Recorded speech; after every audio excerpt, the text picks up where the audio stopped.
Concord, North Carolina, site of an all-out duel for short track racing supremacy, drawing some of the biggest names in modified and super late model racing to Concord Speedway. It's North versus South, champion versus challenger, as they attend the 8th annual John Blewett III Memorial North-South Shootout. Coming up next. Hi everybody and welcome to Concord. I'm Derek Fernasiglio with Rob Fuller alongside, and down on pit road is Chris Zacharias. And here at the Concord Speedway, one of the most unique factors of the place, it is a tri-oval. You talked to a lot of the drivers, they liken it to a mini Pocono raceway, just 3 turns here at Concord Speedway. And of course the banking comes into play. Real good banking through here, not a lot of brake used at the Speedway. It's a high momentum track. We're up here in turns 3, the final turn of the Speedway, and I'll tell you what, I like to refer to this place as the parking lot. The track really narrows up as they make it onto the front stretch. Anybody gets in trouble through here, usually what ends up happening, a simple spin out turns into a huge parking lot. A lot of carnage up here in turn number 3. Full day of racing on hand here at Concord, and first race of the day is the Vintage Sportsman race. And Rob, these cars are a throwback to modified racing years gone by. Yeah, you got a lot of really cool body styles in this field here. You got some 30s, 40s, and 50s and 60s. You got Novas, you got all kinds of stuff. A lot of these guys have a little bit more motor than what they're used to, and this track is really going to cause havoc for some of them. Jeff Melton in that black number 3 gets the good advantage on the restart. He gets past that number 28 of Willie Wall. The number 4D of Steve Davis runs in that 3rd position. Davis now looks from the inside as well. He's going to challenge for that runner-up spot. Yeah, the field's starting to get spread out quite a bit here. These guys are starting to follow in here and see where they're going to run. We've got a caution here already. Lap number 1, one car turned around. That looks like the number 3C of Brian Crump. He's going to draw our first caution of the day, but restart coming on lap 6 with the number 3 of Jeff Melton continuing to lead the way. Yeah, Jeff has got a lot of motor under that thing. A lot of these guys are starting to melt off right rear tires. As you can see, they don't have very new tires. Not a lot of money in this division, just pure fun. A lot of these cars run big blocks just like they did way back in the day, and your leader Jeff Melton and second place Todd Bradbury in the number 99 both have a lot of experience at this racetrack. They both have experience in full-body stock cars, and one guy that's on a tear right now, look at the 12 of Johnny Gregory. He's on the move in a hurry. Yeah, that thing looks like it's a handful. The center of gravity is a little bit higher on his than the car behind him, and it's making him earn his pay in this race, that's for sure. Todd Bradbury in that blue number 99 throwing a little bit of smoke out of that car, and look at the 12 of Gregory hiking up the left front wheel like a sprint car. Yeah, there's not a whole lot of crossweight in that vehicle. He's got the left front almost off the ground completely going to the dogleg. He is defining crossweight indeed, but there's your leader right there. That's the black number 3, the M&L rigging sponsored car for Jeff Melton. Johnny Gregory slides it once again, that big heavy coupe through the corner. He's really manhandling that car. Yeah, he is. He's working about twice as hard as the leader here on lap 9. We've got another caution. Oh, and the car just couldn't get on the brakes hard enough. Trouble once again for Brian Crump. He turns it around. Number 4 also turned around as well. That looks like Brian Thomas, and then of course the number 3 mixed in there. Jeff's going to have another whack at it here, and again another good restart for Jeff. He actually ran a late model here back in the day. I remember him running some laps here in the late model stock, and that track experience and track time is going to pay dividends for him in this race, I believe. In a track like this, it's very different compared to some of the other tracks that are in the North Carolina area. This track very distinct with 3 turns. We've got a challenge for the lead. Johnny Gregory in that old 1940s coupe. That thing is going to the front. Yeah, that coupe, I don't think it's got the stock motor in it, that's for sure. No flat head in that number 12. But Jeff Melton runs in 2nd, Todd Bradbury runs in 3rd, and the 4th is the number 91 of Tommy Buxton. Yeah, these guys are giving it all it's got right now. We're got a little bit of a race shaping up here for the 3rd spot, looks like. Moving to lap 11, there is the number 91 of Tommy Buxton giving chase to Todd Bradbury. Bradbury in the blue number 99. Melton in the number 3. They've gone wheel to wheel many times in the past here at Concord. And oh, contact going into turn 1. Bradbury gets into Melton. Melton turns around. Yeah, that was a typical, I have this line and you don't move right there. He tried to get the preferred move and found out it was already taken.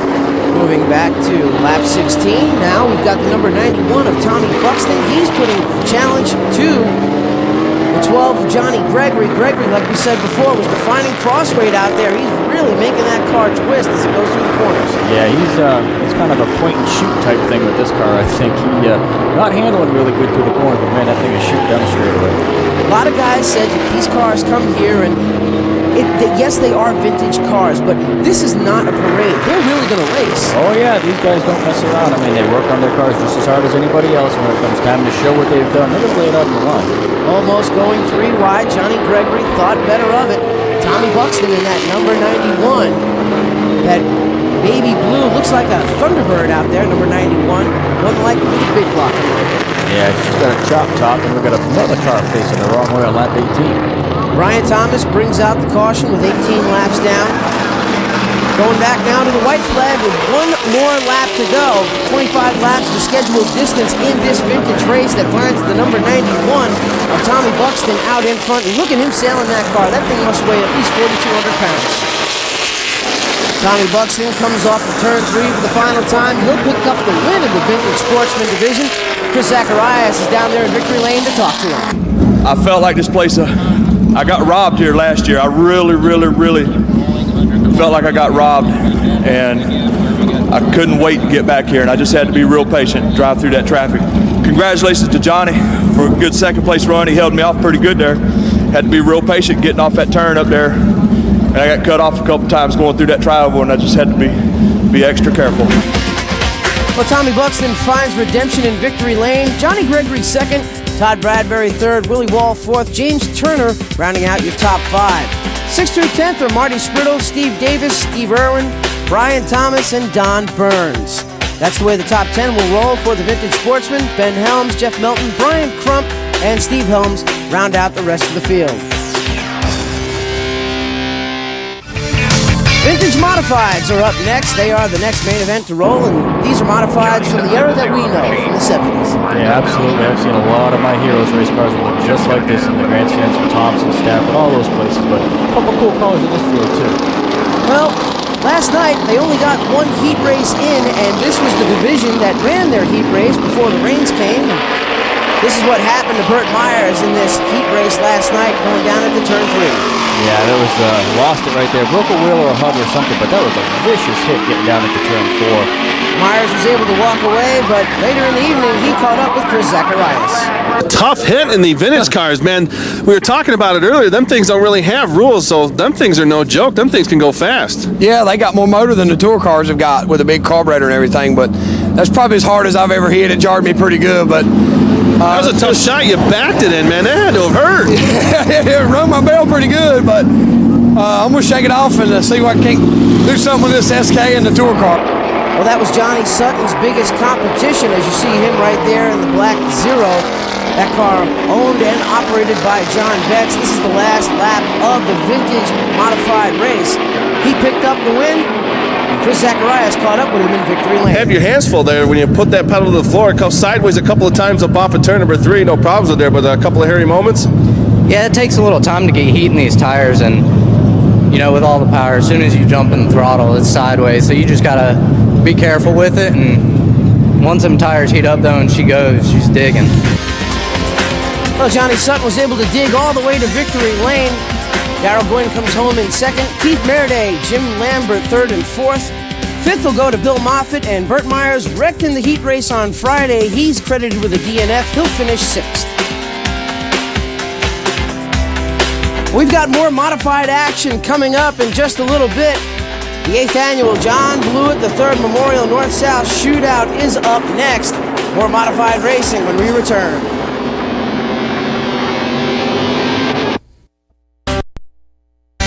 The 109 Youthful and North-South Shootout brought to you in part by Cool Mat, the only high-tech heat insulation used by the big boys of NASCAR and available in your car. By Impact Racing, for safety and style, real racers only wear Impact Racing products. And by Cook's Custom Headers. For the look and sound that cooks, go to cookscustomheaders.com. It's main event time for the Tour Type Modifieds. They're all lined up right here on the front straightaway, and let's go down to the start-finish line with the call. By the grace of God and 600 horsepower, gentlemen, start your engine. Bob Young from 109 New Pullet, Grand Marshal for this event, and these are the men, Rob, they call the men who live by the grace of God and 600 horsepower. Yeah, a lot of people call these the real race cars in NASCAR. We're getting ready to find out why here. Looking forward to a great show here at Concord. Ought to be a lot of action. We've got a full field of cars. 32 are going to take the green. No heat races, so everybody had to stand on their time. Green flag flies with the number 22 of Chuck Hosfeld getting a good advantage on the start. Yeah, we're going to jump right in the in-car here with Jimmy Blewett, and we see a car having trouble right there. One car spinning up at the top of the track. That looks like the number 19 of Corey LaJoy. Yeah, he's in that Hill Brothers entry. It's a backup car for James Sabella, and he hasn't been real happy with that car all weekend. Just lost it on the start here. Unfortunate circumstances for Corey LaJoy, who won the opening Southern Modified Tour race at Atlanta earlier this year, but complete restart once again, and Chuck Hosfeld with another advantage. Yeah, Chuck is good at those restarts. You got to give him that. You got Justin right behind him with that big horsepower under the hood there. Tony's got a great motor in that thing. It's really starting to shine. Matt Hirschman runs in that third spot. Ryan Priest in the fourth position. A good battle for fifth on back. They're 2 by 2. And look at this view out the windshield with Jimmy Blewett. Rob, does this view make you homesick? Absolutely. This is one of the few north-south racing that I didn't attempt to make, and that view right there makes me miss it a whole bunch. Well, right now, as they come across the stripe, Chuck Hosfeld leading the early stages of this event. And there is your 2010 NASCAR Whelen Modified Tour Rookie of the Year, Justin Bonsignore. Yeah, that kid has turned a lot of heads this year. He's done great. He's on poles, he's run up front. He's raced every race that I've seen him, and really smart. He's shown a lot of potential. Right now, he's got a lot of heat from Matt Hirschman, but he's doing his own to keep him behind him. Matt Hirschman running in that third spot. Only one of 2 drivers looking for 3 North-South Shootout victories. He and Burt Myers each have 2 wins apiece. They're both looking for 3, so Matt Hirschman with a strong possibility of doing it here today. Absolutely does. He's really fast in practice, had a great qualifying run. And Tony right now, he's got his dad up in there spotting for him, and he's the one keeping him calm. Not that Matt needs that kind of help, because he's really got a low demeanor. He keeps a good composure in that car, and he does a great job, especially at this track. Look at this view out the front windshield with Jimmy Blewett. Yeah, that's a vision right there that a lot of people wish they could see, especially me. One of the few races I did make an attempt at, we've been real busy over at Rockville Motorsports. I just didn't have time to put a car together for this one, but that shot right there really gets you to appreciate these cars. Here comes the train through turns 1 and 2. Caution flag is out. We've got one car turned around. That looks like the number 25 of TJ Zacharias. You can hear all the spotters on the radio keeping all their drivers heads up for the restart of lap 6. Yeah, the spotters are earning their pay at this place, boy. I tell you, you really got to know who you're racing. You really got to race smart at a place like this if you're going to see the checkers. That orange and black number 1 is one of the drivers that's looking for 3 wins here in the North-South Shootout. Burt Myers won the last 2. Oh, trouble! He gets hit from behind. Myers loops it. Earl Paulus is in the wall. A couple of cars stop in turn number 3. Yeah, that was just a case of overzealousness there by the 34. Looked like he just got it a little bit too hot, too heavy, too early, and it caused Burt to lose control and spin out right in front of a whole pack of cars. Myers now down on pit road. The crew going to work on the right front corner of the suspension. We're going to get the restart at lap number 6. Justin Bonsignore gets the advantage on the outside. And Rob, we've seen drivers with the preference of the inside or the outside lane. We see a lot of drivers pick the outside lane. Yeah, this is definitely a momentum racetrack, and you want that outside lane, especially on the restart when you're trying to get these motors wound up with all that rubber on the ground. It's really a lot easier to do when you're on the outside group, as Justin's showing us right here. Bonsignore leading the way. A good battle for that second spot between Ryan Priest and the number 59 of Chuck Hosfeld. The number 60 of Matt Hirschman sits behind those drivers watching it all happen. He's going to try to file in the line behind Chucky. And you see Ryan Priest there showing a little bit of muscle early here, taking over that second spot for Chuck. Well, we're used to seeing Ryan Priest driving the familiar Old Blue, the number 3 of the Bowler family racing name, but he's in the family ride this weekend, actually pulling double duty. Yeah, he is. He's doing a great job, too. He put that car together. That is their own car, like you stated. And that 3 cars done racing out to Connecticut, they pretty much back it up and focus on next year. But Ryan comes down here and gives it all he's got. Good move for James Savali, deeper in the field. He comes into the 7th spot, just getting past another car. We're looking out the front end of Jimmy Blewett, riding along with him, and boy, what a cool-looking view. Yeah, you can really see that right front tire deflecting, really working hard with his high speed. We've got another spin. Josh Nichols again here, spun out in turn 3 and 4. Everybody jams up really quick. They all step on the binders. Everyone looks like they'll be able to drive away. Nichols in that blue number 34. 03 of Patrick Emerling also rolling away. We've got a restart, lap number 10. Yep, we're going to see what the outside does here now with Ryan out there. We've got Bonsignor on the inside. You can see that horsepower. That motor really winds up, but for some reason the 40 car just can't hold the pedal to the ground. Side by side, they go down the back straightaway. But Bonsignor makes the early dive into the corner. Now here is where Concord gets interesting because you can use that outside groove. You can use that momentum to carry you around and carry you to the lead. Absolutely, that is definitely the place to be. But Bonsignor's holding his own down there. He's doing a really good job. He actually cleared him coming off the field. Bonsignor's going to clear him. He's going to lead this lap. And here comes Ryan Priest back under him again. Yeah, if you're going to pass getting in one, that's the only way to do it. It's called a bonsai move. You just dive it down on in there and hope the guy on the outside gives you the room to come back up. Matt Hirschman sitting in third, watching it all happen. Another youngster right behind him. That's Eric Rudolph in the number 98. And that's actually the Troyer house car. Yeah, it is. Phil Moran and those guys put that car together. They do a great job. That car never has mechanical issues. That kid's showing a lot of potential. Really young guy, races dirt, asphalt. Really does good on anything he gets. He's fun to watch. Good fight for the lead up front. Ryan Priest tried to do the crisscross move underneath Bonsignor, but thought better of it. Bonsignor continuing to lead the way, and he's been around racing all of his life. Bonsignor actually started racing go-karts. His family is the very well-known Bonsignor kart racing fame.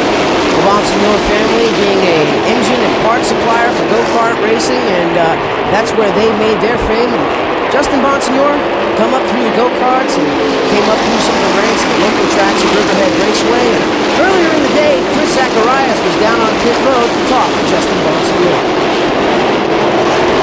Justin, red-hot rookie this year, up-and-coming driver in the modified ranks, sat on the pole at Bristol, set the track record. Tell us about your experience so far here at Concord Speedway. We brought a car that we got wrecked at Stafford, and we struggled with it. We had a servo go bad in the rack this morning, missed the first practice. I got out there in the second practice, and we unloaded real good. And I think we were top 3 in practice, so we're just hoping to back that up, hopefully put it in the top 5 tonight. Justin Bonsignor with a strong run, a huge turn of events because he didn't even make this race last year. Yeah, he has definitely come around to his own. And that, the go-karts, if you look into a couple of resumes here, you're going to see go-karting in a lot of people's past. I think it really helps with these cars. This car's got a lot of horsepower, they got a lot of tire, you can really throw them around, kind of similar to a go-kart.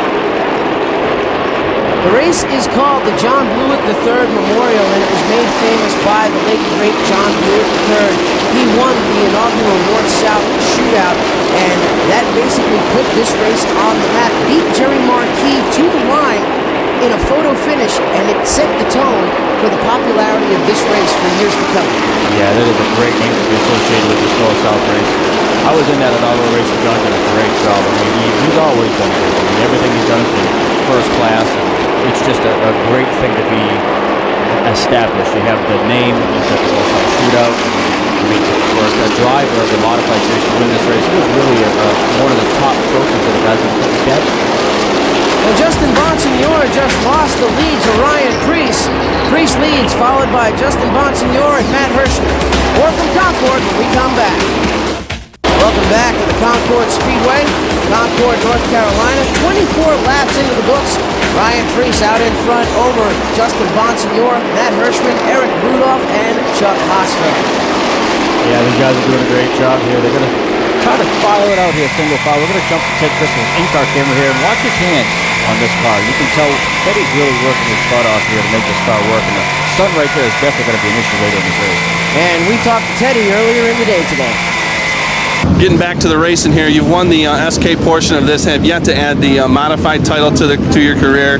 How's things been going so far here this weekend? We were pretty good the first practice. The second practice we weren't as good, but we'll find out. And then time trials a little bit later. All right, driving the 36, I believe is going to be your first start here. 36 in the SK and in the tour car, and 00 in the SK. All right, we'll let you get back to your ice cream. Thanks, man. Ted Christopher, a contender in anything that he runs here at Concord. Yeah, he does run a lot of stuff. I mean, he runs his TQs. He's actually run dirt races this year. Everything he gets in, he seems to run real good. And he's a nice guy to have around when you got a question to ask about this place if you've never seen it. He'll shoot you straight, but when he gets on the racetrack, he's all business. You're looking at those two orange and black cars right there. Those are the Myers boys, Bert and Jason. Bert the number 1, Jason in the number 4.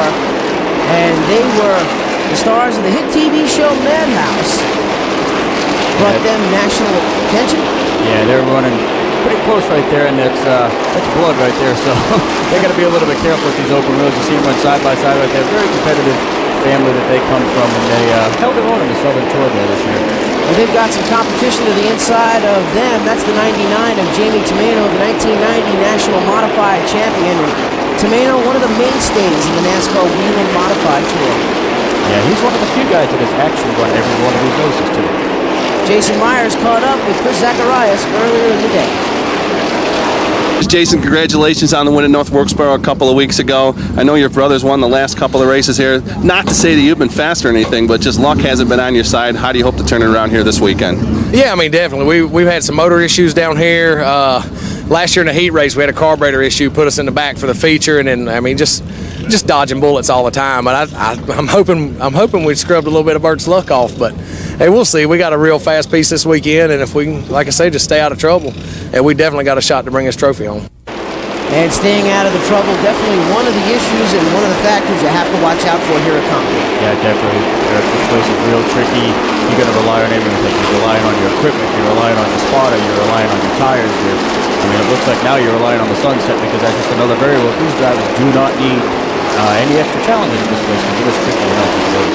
These racetracks are so very temperature sensitive, and when you have this much rubber on a car, how much will the handling of your car change as the sun goes down? It changes a bunch. I mean, as the sun sets, the track cools down. The tendency is actually to get tighter. You see another angle of the sun right there. When you're racing side by side and you want to make a pass right there, that's the last thing you want to see come through your windshield is that big bright sun. Great shot looking out the front end of Ted Christopher's car. He's got Ronnie Silk right in front of him. He looks like he's trying to get to the inside of Silk in turn number 2. See his hands sawing on the wheel, Rob? Yeah, he's dancing that thing around. He got on the inside of him, which caused Marty to lift to the dogleg and let Teddy take the position. Looking back deeper in the field, there's the number 69, the king of the Southern Modified. Oh, trouble out on the track. The 71 of Zacharias turned around. That's going to cause caution here at Concord. Tough break for Jimmy Zacharias in that number 71. He's actually the nephew of our pit reporter, Chris Zacharias. Yeah, it's a pretty cool deal that they get to tie their work in together. A couple of the members of the Zacharias family racing here this weekend, but looking at it again, Zacharias went down into the corner and looked like he lost it all on his own. Yeah, it just looks like he might have gotten the gas a little bit too soon in that part of the track where it gets really slick as the sun beats down on it. And Rob, these are very high horsepower race cars. You can't just jump in the throttle and startle these machines. No, definitely not, especially as the tires get hot and greasy in this track. With the sun setting on the backstretch, which causes a little bit more heat on the turn 2 area of the racetrack versus the turn 4. So what's going to happen is the back end of these cars are going to want to snap around in turn 2. And coming off of turn 4, they might be a little bit more aggressive on the throttle than the race. Pit stops coming into play already. We see cars down on pit road right now. One car blocked in, that's the 54 of Sean Carrick. They were told earlier in the day at the drivers' meeting that the mandatory pit stop was between laps 20 and 100. Yeah, you got a couple guys that took opportunities. I'm thinking that these guys here were guys that weren't real happy with their cars because it is kind of early. As you see, Justin Bonsignore's got a little bit of an issue right here with his 51. We're hearing over the radio that Justin Bonsignore has some kind of problem with the ignition on that car, so he looks like he's going to have to get push started. There's Eric Beers dropping the car down, going away. Chris Zacharias is down in the Bonsignore pit. Let's find out what he's learned down in that pit area. Tough break for your outside front row competitor. Dead battery on the 51 machine, and you can see the crew going to work underneath. The battery's located just behind the driver's compartment. There's 2 bolts that hold a strap that holds that battery in place. Not like the Cup teams and such who have backup batteries where they just reach in and unclip them and stick a new one in. So they're going to have to remove the bolts on that to try to get the terminals off the battery and get that old battery taken out. The new one is set and ready to go. It's a gel pack battery, which is common for the modifieds to run here, but still struggling to try to get the bolts off the straps that hold that battery in place. Welcome back to Concord, North Carolina. Concord Speedway restart on lap 41. Rob defines Brian Priest out in front. Yeah, he's got that outside line. We keep talking about it, but man, it's a huge point, and he's showing Matt Hirschman what it takes to get the lead on these restarts. Side by side, 2 rows back, they're still going at it. Eric Rudolph to the inside of Ted Christopher, and now we're riding along with Jimmy Ford. Yeah, this is an incredible shot. You see that car right in front of him getting the wall. Now Jimmy knows that he might have a little bit of damage, but he's going to get to the bottom and get by that car as fast as he can. Going into turn number 1, you saw that sun still in the driver's face. And how tough is that, Rob, getting into that turn where you can't see? Man, I can't even explain to you how tough it is. I've had that in the late model here. I've had it in the modified here. You almost got to give the corner away. You know you can't race there for fear of the other driver being as blind as you are in that area. It's a tough situation. Looking at cars coming down the front straightaway right now. Priest in that family-owned number 40 still continuing to lead the way. He's got some serious company right behind him. Matt Hirschman, who has won this race twice, actually consecutively. He's looking for his 3rd win. The other driver looking for his 3rd win that's in the field today is Burt Myers.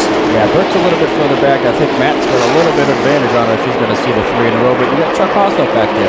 Chuck really excels when he's got his car. He doesn't have a whole lot of luck on the tour this year, but that is his own car that he brings down here with his own group of guys. And that is a finely tuned machine. And he's been really fast ever since he unloaded. Laps continuing to click away as the field goes past.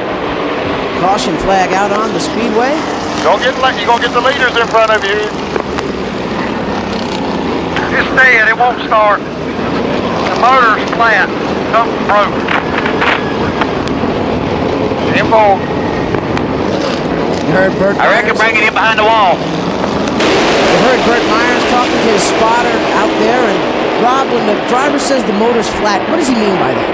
What I'm guessing is he's either got carburetor issues, or what a lot of guys happen here is the floats aren't set just right. There's a lot of lateral load being applied to the dogleg here, and a lot of the fuel goes to the right side of the carburetor. And if you don't have your floats adjusted just right, you'll have exactly those problems. Your new leader on that restart is the number 60 of Matt Hirschman. That driver hailing from Northampton, Pennsylvania. DMC Auto Exchange coming along this weekend to supply the sponsorship. But keep an eye on that Dayglow yellow and blue number 28. That's George Brunholzer III. He's the defending NASCAR Wheeling Southern Modified champion. Yeah, he knows his way around this place too. As we get another in-car shot here with Teddy Christopher, we're going to get another shot at the sunlight right there. Man, there's sun all over the racetrack. It's really making these guys work for their money today. You know, Rob, after watching Ted Christopher's hands in the race car, it looks like his hands are really smooth going into the corner, but coming off the corner is really seesawing on that wheel. Yeah, he's got a lot of horsepower this weekend under the hood of that red 36 car. Probably started with a little bit of a loose condition here tonight, hoping that the track will come to him later. And Burt Myers is one of those 2-time winners of the North-South Shootout. He was looking for his 3rd win this year, but doesn't look like it's going to happen. He's got some engine problems behind pit road. Chris Zacharias is down there to talk to him. Burt, a tough way to go out of it. I know you were looking for 3 in a row. What happened? Well, we got behind there. The 34 never backed off and framed me down there and turned me around. And I don't know what happened. The car just went amiss. It was busting out real bad. We found a piece of aluminum from a piece of off a nose panel or something was laying up on the battery. So I don't know if it shorted the battery or what, but tough day for the Capital Bank board. And that's really a strange occurrence that happens. Rob, have you ever had an incident where a piece of metal hit the battery and shorted it out? No, I've had a lot of weird stuff happen over the years, but that's definitely the first time I heard about that. Matt Hirschman and that white and red DMC Auto Exchange sponsor number 50 continuing to lead the way. And there's Burt Myers sitting outside the car going many valuable laps down. Yeah, definitely. He's looking at that Roush Yates Ford there, trying to figure out what they can do to get it back out there. Maybe get some more valuable laps under their belt. And Burt Myers looks like he's going to have a tough go at it this year, but this track at Concord, not like many of the tracks in the North Carolina area. It's a triangle. There's 3 distinct turns, and now Burt Myers is sitting back in the car. It looks like he's going to put the Hans device on and pick up as many valuable spots as he can. Yeah, he's just going to go out and make some laps. You see some guys in the back. He's got Patrick Emlin. He's actually a backup car. He had a car that he purchased from me earlier this year, and they ended up losing a lifter in this morning's practice. So instead of completely destroying that car, they just unloaded the backup car. And he's doing a great job. Didn't have 1 lap on the racetrack with that car all year. And right behind Emmerling is Mount Airy Missile, Frank Fleming in the number 40. Right behind him, the number 69, the king of the Southern Modifieds, Junior Miller, a 2-time NASCAR Wheeling Southern Modified Tour champion. So he definitely knows how to get around this racetrack. Absolutely. He's got a lot of laps here. Oh, one car spins off the corner. Hard impact into the inside wall. That's the number 71 of Jimmy Zacharias. He makes heavy contact with the water barrels. Eric Beers also there. He turns the car around just to spin for him, but Zacharias climbing out of the car. That's a good sign. Good to see that he's okay. Climbing out of that car into his own power, but he's moving very slow. Jimmy Zacharias is okay. We'll come back with more action from Concord. Welcome back to the Concord Speedway, Concord, North Carolina. We're seeing a lot of the drivers roll in, taking their mandatory pit stops now. And Rob, Burt Myers making his way back out there, but he's going to be many laps down.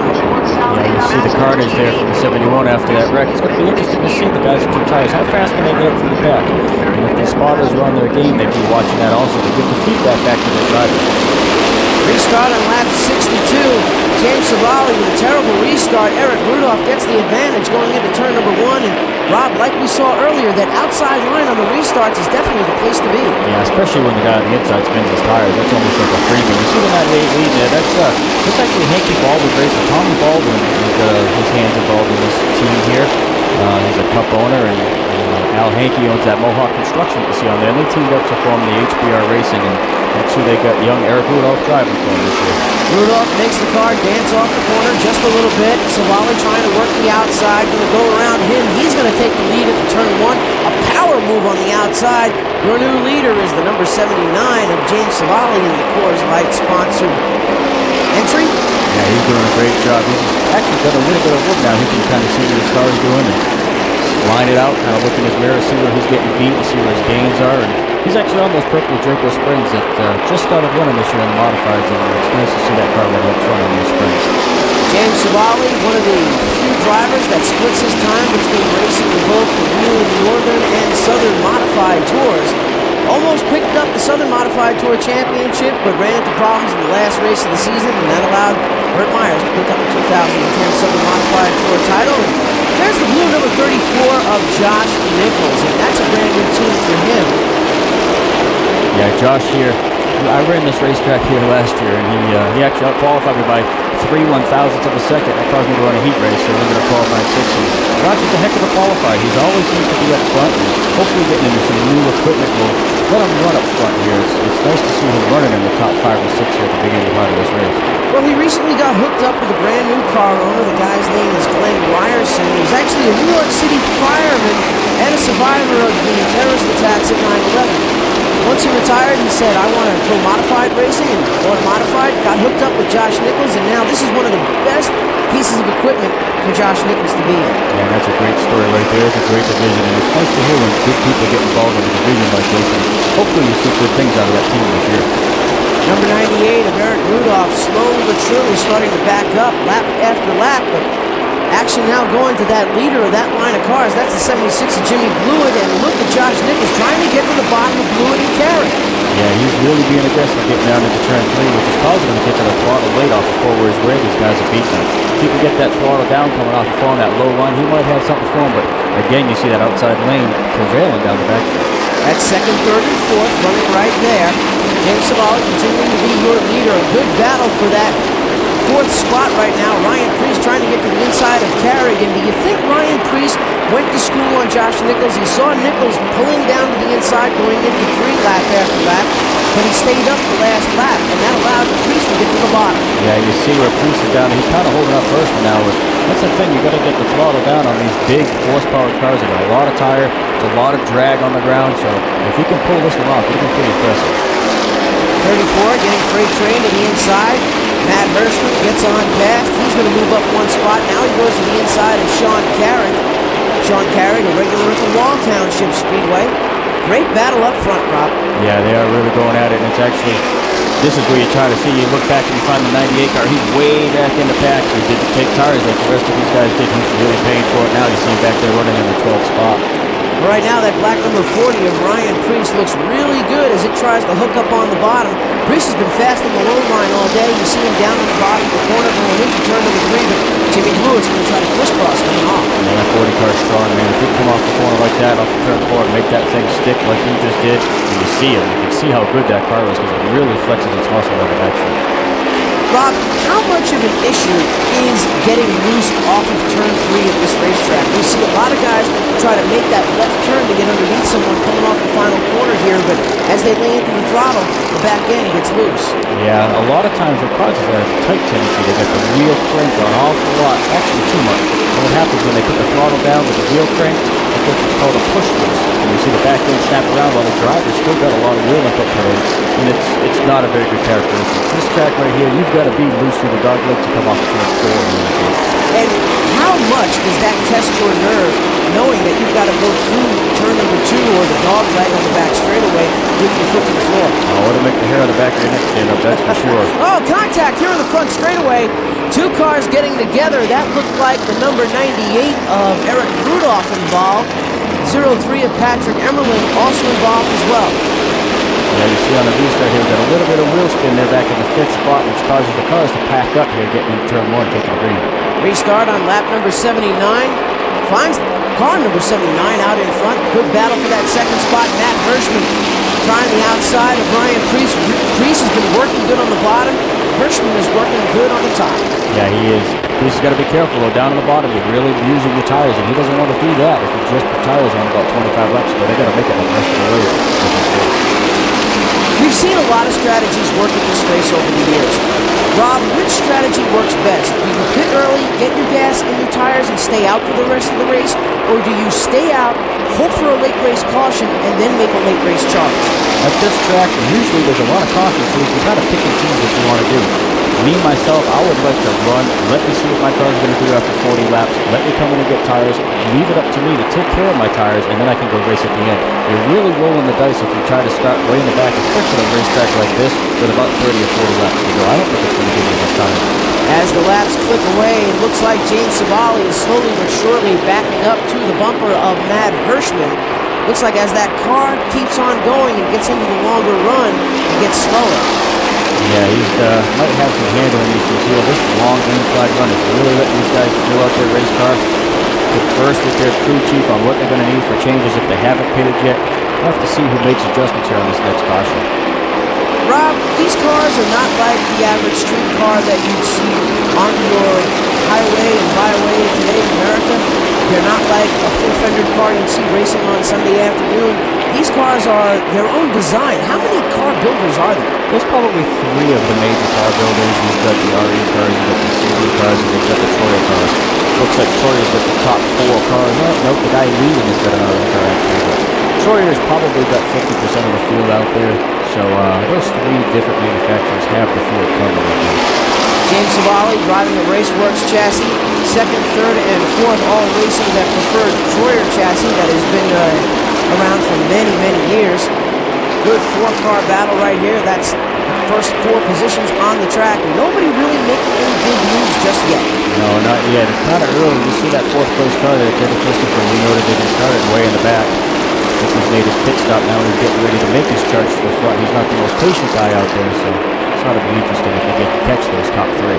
Well, we've heard drivers in the past talking about riding and racing. Is this the point of the race where you reach that comfort zone where you see what the car is going to do and ride for a while? To be honest with you, Derek, these guys aren't known for riding. I mean, these guys race every single lap like it's the last lap, and that's what puts the fans in the stands. You see Hirschman right there. I mean, he's getting really aggressive. Oh, contact out there. The 79 of Savali goes around. Hirschman in the wall. Right front damage to the red and white number 60. Going back, looking at the replay of it, it looked like Savali's momentum got broke for just a split second. Yeah, he waited a little bit too long to get back on the gas, and that got on the gas when he was supposed to. So it wasn't a good situation for anybody involved. So James Savali loses it. The top 4 will all have to reshuffle. Lots of cars on pit road. We'll be back. More racing at Concord.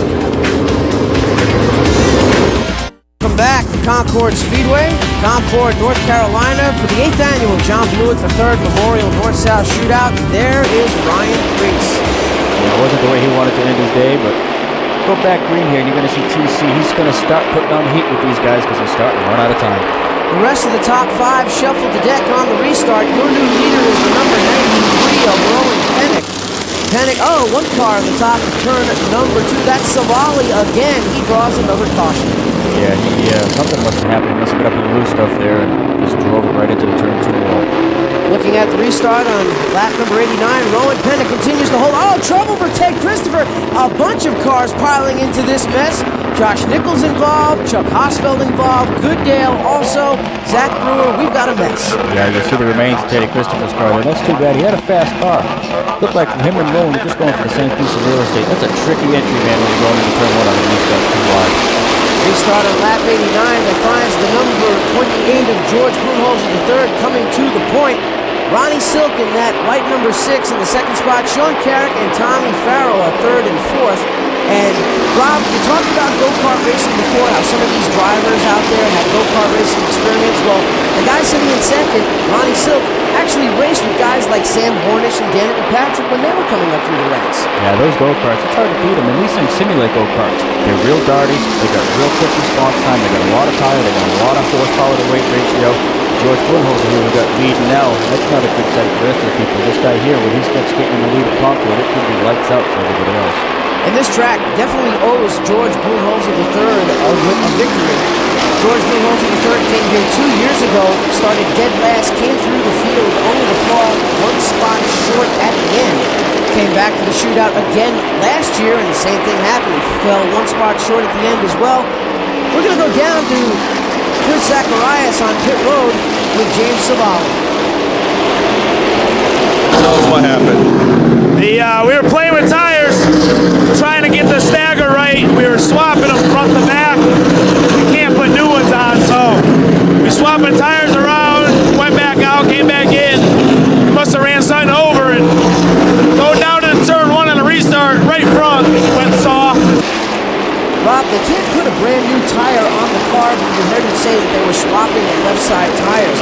What kind of change does that make to the car? Yeah, they're trying to get the ideal stagger for that situation. Right now you see Matt Hirschman really putting pressure on George Brunholzer here. He actually ran the SK race earlier, got a little bit of seat time. You gotta wonder if that's a little bit of advantage with these guys. Hirschman points the car to the bottom of George Brunholzer III. That's a good fight for the lead. They're coming up on some lap traffic right now. Sean Carrick and Josh Nichols are in front of them. He's going to try to get past Nichols with ease. He does, to the inside, to the outside. 12 more laps to go in this race, and Hirschman has got command of the North-South Shootout. Yeah, that was really smooth what he did right there. He kind of picked and chose his battles. He knew what he was going to do when he got there, and that's why he's got the 6 or 7 car length lead right now over George Brunholzer. Rob, how worried does a driver get when they know that they're running up front, they've got a competitive car, a car that can win, and they see nothing but 2 cars stacked up in front of them 2 by 2? Well, you would hope that the guys that you're going to get ready to lap have good spotters, and they give them the heads up. Hey, man, you got the leader coming on, give them plenty of room. You usually might have to give them 1 or 2 taps to get them out of the way, but as you just saw, those guys showed nothing but courtesy to the leader, Matt Hirschman. 3 wide on the back straightaway going into the dog leg. Chuck Hosfeld comes out smelling like a rose on that one. He's going to pick up a couple more spots. Eric Goodale, number 58, also in the mix with the black and white car. But there is the 60 of Matt Hirschman. He's won this race twice.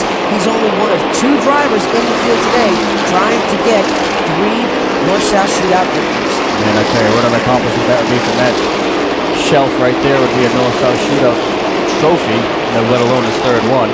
As we mentioned earlier, he ran in the SK race. He's got his dad up there spotting for him. Chris caught up with him earlier and talked to Matt about running both series. Let's see what he had to say. Anything you're able to use from car to car? Not really. They drive different. They're set up a little bit different. It's just seat time, track time maybe, and just overall just have fun racing 2 classes. But I don't think one helps the other. Well, laps are laps, and it's got to help you around a track like this, because this track is not like any other track out there. A traditional racetrack is oval-shaped, and this place is a triangle. How tough is it to adjust to a track like this? This place is tough, especially with Matt. He didn't run the full season this year, so a guy like that to come in here with limited seat time throughout the year as it is, and run as good as he's doing here. He's got the lead. He doesn't look like he's going to get challenged here with 4 to go, so it looks like he's got this thing pretty well wrapped up. Matt Hirschman, a 2-time winner of the North-South Shootout. Caution flag flying on the Speedway. We're slowing the field down, and Sean Carrick in that red and black, number 54, brings out the caution flag. We've got a restart. Lap 121. 125 to beat the distance, and this is George Brunholz in the third. Last chance to catch Matt Hirschman. Yeah, to be honest with you, it looks like it's all but over. Matt did a great job keeping the heat in his tires throughout that caution, and that in turn led him to have a great restart, which left George 5 car lengths back before they even made a lap. Matt Hirschman with fresher tires out there. We're hearing over the radio that George Brunholz is the third. He thinks he may have a tire going down, and that'll definitely affect the handling of a race car. Absolutely. Those tires can be hot as they want, but when they go flat, they're no good to the driver. The tire issue was the same issue that kept George Brunholz as the third from winning last year's North-South Shootout. He really feels that this racetrack owes him one. Yeah, he's got no other choice but to. I mean, he's seen that coming off of turn 4. George looks like he's going to get second here with 1 to go. He's barely hanging on. If he's got a right front flat, this is not the place to have it. Tires rolling over as he pushes up the track. Looks like he's going to leave the bottom open for Chuck Hosfeld, but with all of that going on, Matt Hirschman is coming off of turn number 3. He's going to pick up 3 wins in the John Blewett III Memorial North-South Shootout. I've never won a race, and I like haven't realized I've won a race. It's just I thought I was done, and I didn't give up, and my guys didn't give up. They fixed it. They fixed the car on the pit stop there with a flat tire and a toe adjustment. I owe it to them. I almost left them down, but we came back strong together. Here we are, 3 North-South Shootout wins. Well, you saw Bob Young from 109 U Pullett Used Auto Parts. He's down in victory lane to give Matt Hirschman his winning trophy. Chuck Hosfeld, George Brunholz III, Eric Beers, and Ronnie Silk rounded out the top 5. Other notables in the race were Justin Bonsignor, who started on the outside of row number 1. He finishes 14th. Jimmy Blewett and Josh Nichols were 15th and 16th. Actually, Josh Nichols broke his wrist in that altercation out there on the track. Ryan Priest and Ted Christopher, 2 other notable drivers that started up near the front but didn't finish up near the front. Up next is the CRA's Super Series late models when we come back. I'm Bob Young from 109 U Pullett. And I'm Brian Salter from Salter Racing Engines. We have joined forces to give everybody the opportunity to experience more horsepower and great dependability. And this engine here, 5 National Land Speedway. Whether you want more horses under the hood of Dad's first love, or blow by the competition on your way to victory lane, or set a land speed record, we can help you. After all, isn't this what it's all about? Welcome back to the Concord Speedway, Concord, North Carolina, for the 8th annual 109 U Pullett Used Auto Parts John Blewett III Memorial North-South Shootout. And now the CRA Super Late models are on the track. And Rob, these cars, much different than the modifieds. Absolutely, Derek. You're going to see some different style racing. You're going to see more 2-wide, even 3-wide at some point in this racetrack. These full-body cars get a little more room to play with. They don't have to worry about, locking wheels and flipping up in the air and stuff like that, so it should be a great show. 28 cars are on hand to take the green. 125 laps to be the distance for the super late models, and as they come off of turn at number 3, the field starts to bunch up. Green flag flies, and we are underway. Yeah, I had a little wheel spin by the pole sitter there, which allowed that 23 car to get a great jump on the start. He jumped right to the outside, which is going to be, again, the preferred groove, even in this class. That's Jimmy Weller Jr. in that number 23 machine. A former midget sprint car driver. Actually got hurt pretty bad at the dirt track at Lowe's Motor Speedway a few years ago in a USAC sprint car, and spent a lot of time recovering. And when he got out, he said, if I'm going to go racing, I'm going to have some more sheet metal around me. Yeah, these cars definitely have that. They get the 6-inch offset, similar to the modified, which is really hard to see with these full bodies. Helps them turn. They don't have as much tire, but they got about the same amount of horsepower. My color analyst joining me in the booth is Rob Fuller, a driver of modifieds and late models. Oh, caution flag coming out on the track. We've got one car turned around, and that looks like the number 5 of Jared Marks. Jared Marks in that Dodge-powered race car, unfortunately, finds himself turned back around. We're going to go back. We'll restart on lap number 2. And again, the outside line is the preferred groove, as we're going to see throughout the night. This track, you can see the rubber starting to build up on the outside. There's actually a little bit of a widening groove going on, so you might see the bottom line come in a little bit throughout this race. There's a lot of cars, a lot of rubber here. They're actually a much better field than they had here last year. Colt James is, contact in the front straightaway. One car upside down hard. That's going to be the number 79 of Matt Brooks. He takes the long slide on his roof. Yeah, that's not the place he wants to be right there. see a little bit of movement going on in there. It looks like he's all right, but he's got to get out of that car. You start seeing the fuel leaking and stuff going on. It's not a good situation to be in. CRA officials are throwing a red flag over this event. Everybody's stopping, and there's the driver climbing out of the car. He's okay. Good to see he's out of the car under his own power. Yeah, he's got a collective bearings. He's got a lot of stuff going through his mind right there. That upside down thing. That straightaway probably grew to be about 4 miles long in his eyes, but they're going to get him in that ambulance, check him over, and looks like he'll be okay. And that was a very intense moment. You could see the ambulance crew trying to tell him to hop in the ambulance. He thought better of it. He says, I need a minute. He's just putting his hands up saying, I just need a minute to catch my breath, because that was a very intense moment. Yeah, that was a wild ride taken by him earlier.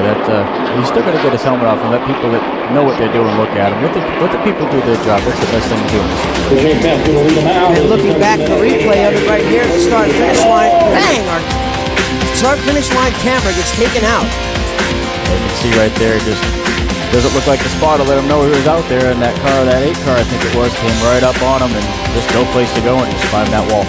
And as soon as his tires hit that concrete, it rode right up on the wall, and he took that long slide on his roof. Yeah, he's actually very fortunate to walk away with that little if no injury, actually. That was a pretty violent ride. You don't see stuff like that happen on the front stretch here.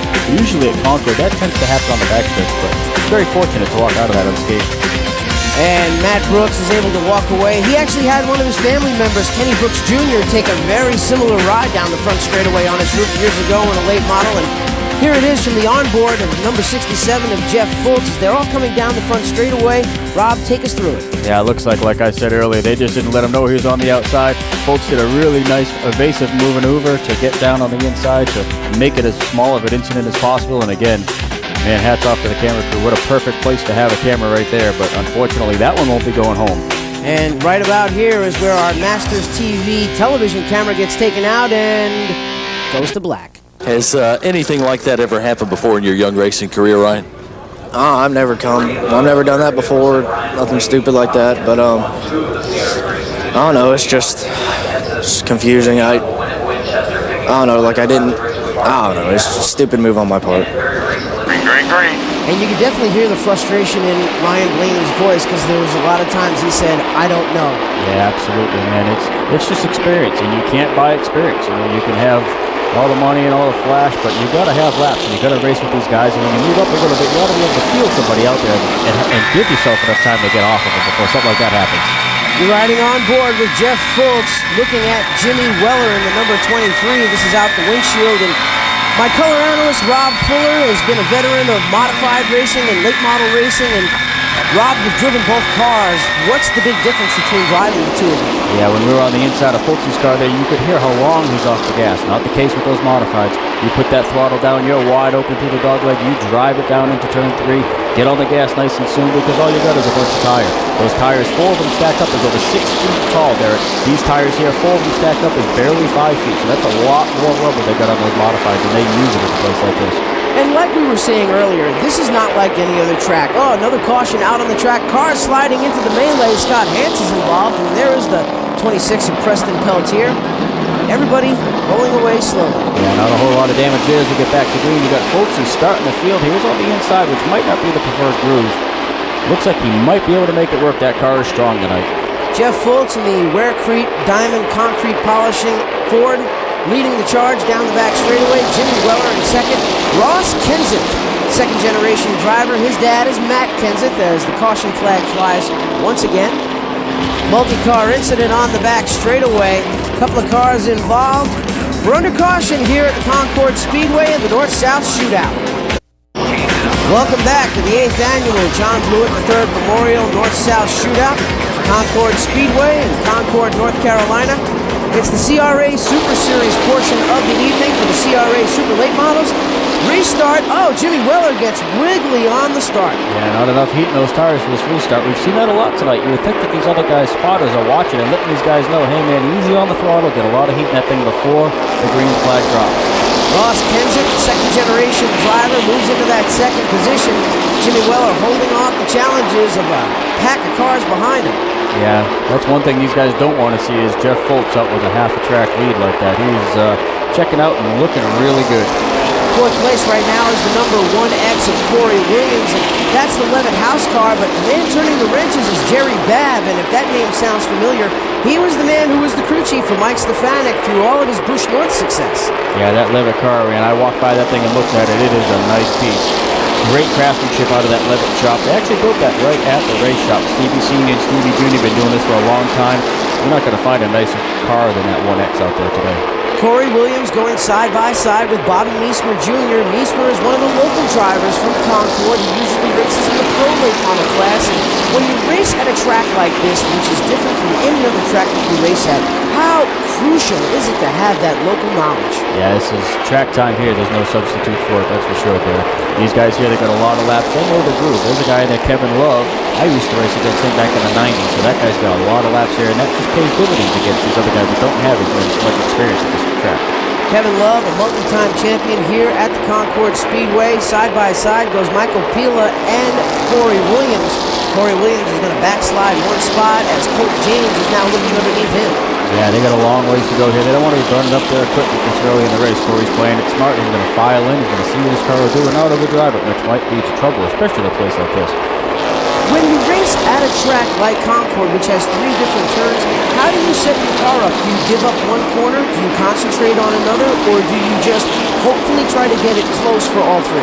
A lot of drivers enter this a different way. I mean, I always used to think that if my car was free through the dogleg, I was going to be good off of 4. You've got to be able to race off of 4 because it's so difficult to pass up through the dogleg and over that turn 2 hill, which is what I call it. But if you can get your car turned down to the bottom up off of 4 and get underneath somebody and have enough forward bite to keep the pedal down, you're going to have a great race car. We've seen a lot of wheel spin off the corners for all of the divisions, not just the super late models and the modifieds, but is it real easy to get sideways off the final corner here at Concord? It is. They end up getting too much wheel input. What that does is it increases the wedge in the car, which makes the car really tight. And then the driver obviously has to unwind the wheel coming off the corner. And when they unwind the wheel and get on the gas at the same time, they get what's called a loose twitch. The car will, the back end will come around like it's loose. But a lot of times the driver's giving the wrong feedback because he's got so much wheel into the car. When he gets on the gas, it automatically de-wedges the car, which causes rear wheel spin. We saw a good battle for that 4th position just a lap ago. The number 15 of Colt James got past Corey Williams. Roger Lee Newton in that number 33. He's going to go side by side with Williams right now. And we've got a great shot of the cars going through that dog leg like we talked about. Yeah, there's a lot of speed there. You see the sparks here. That's what's great about racing at Concord at night. You see the sparks and you actually appreciate how fast these guys are going down there. I know when I sat on the pole back here in 99, they clocked us at over 135 miles an hour through the dog leg. And it's just a great feeling when you climb that hill and you drive it down off into 3. So these fans, they really get what they paid for at this racetrack. We're looking at the leader. That's Jeff Fultz in the number 67.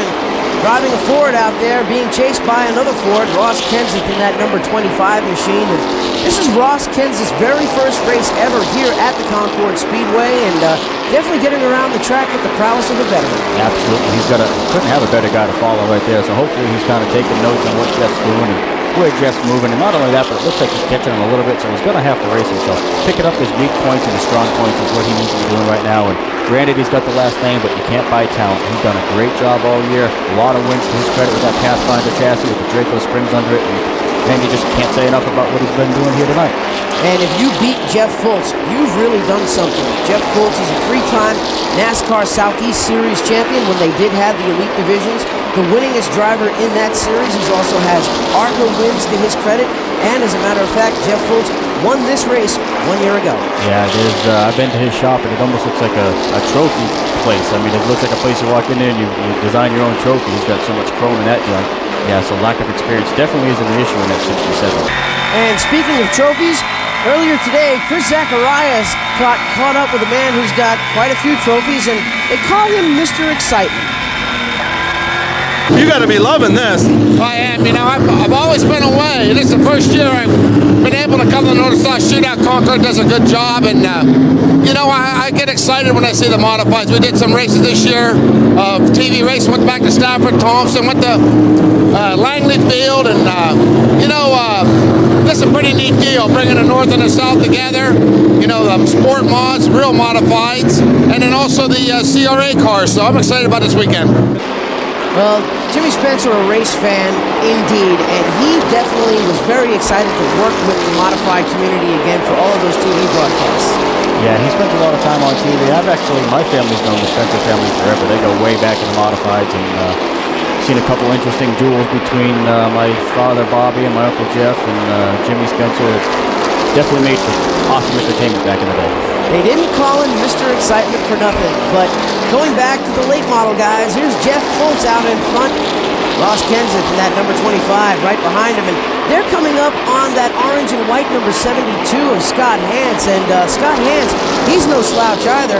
He's a three-time champion in the CRA series, and looks like he may be having a little bit of trouble getting around this track. Yeah, he's just trying all he can to stay on the lead lap. He's got a little bit of body damage, which I don't think is playing into his handling issues, but Jeff looks like he might have his hands full trying to get by him. Rob, this is a short track, and it's considered short track racing.